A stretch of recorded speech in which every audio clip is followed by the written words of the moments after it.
Aksi heroik sopir Jaklingko serempet jambret di Ciracas, pelaku jatuh ditangkap warga. Seorang sopir Jaklingko bernama M. Tommy 39 tahun, menggagalkan aksi penjambretan ponsel di Jalan TB Simatupang Ciracas, Jakarta Timur, Jumat, 30 Januari 2026, sekitar pukul 20.15 waktu Indonesia Barat. Aksi tersebut terjadi ketika korban berinisial D sedang menunggu armada Jaklingko di salah satu halte bus. Saat itu, ponsel korban tiba-tiba dijambret oleh seorang pelaku berinisial J. Insiden tersebut disaksikan langsung oleh Tommy selaku sopir armada Jaklingko yang tengah melaju menuju halte.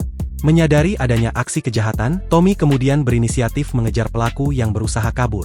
Kanit Reskrim Polsek Ciracas, Ibtu Hasnan Nasruki, mengatakan sopir Jaklingko tersebut menyerempet sepeda motor pelaku untuk menghentikan aksinya. Yang boncengan itu diserempet sama dia, satunya kabur, ujar Hasnan kepada wartawan, Sabtu, 31 Januari 2026. Ia menegaskan bahwa tindakan tersebut bukan berupa tabrakan keras melainkan serempetan yang menyebabkan pelaku terjatuh.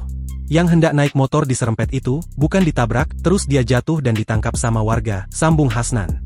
Setelah terjatuh, pelaku J kemudian diamankan warga sekitar, namun pelaku sempat mengamuk dan menerima beberapa pukulan dari massa. Hasnan memastikan bahwa pelaku tidak mengalami luka akibat tindakan sopir Jaklingko melainkan lebam akibat amukan warga. Yang diserempet ini nggak luka, cuma luka bengep saja karena dipukul massa, karena nggak ditabrak hanya terserempet terus jatuh, baru digebukin warga, jelasnya. Hasnan menambahkan, korban telah membuat laporan polisi di Polsek Ciracas dan pelaku yang tertangkap kini telah diamankan.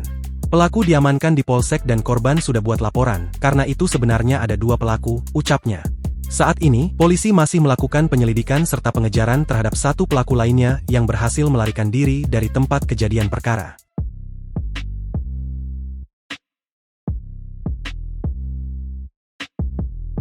Download Tribun X sekarang, menghadirkan lokal menjadi Indonesia.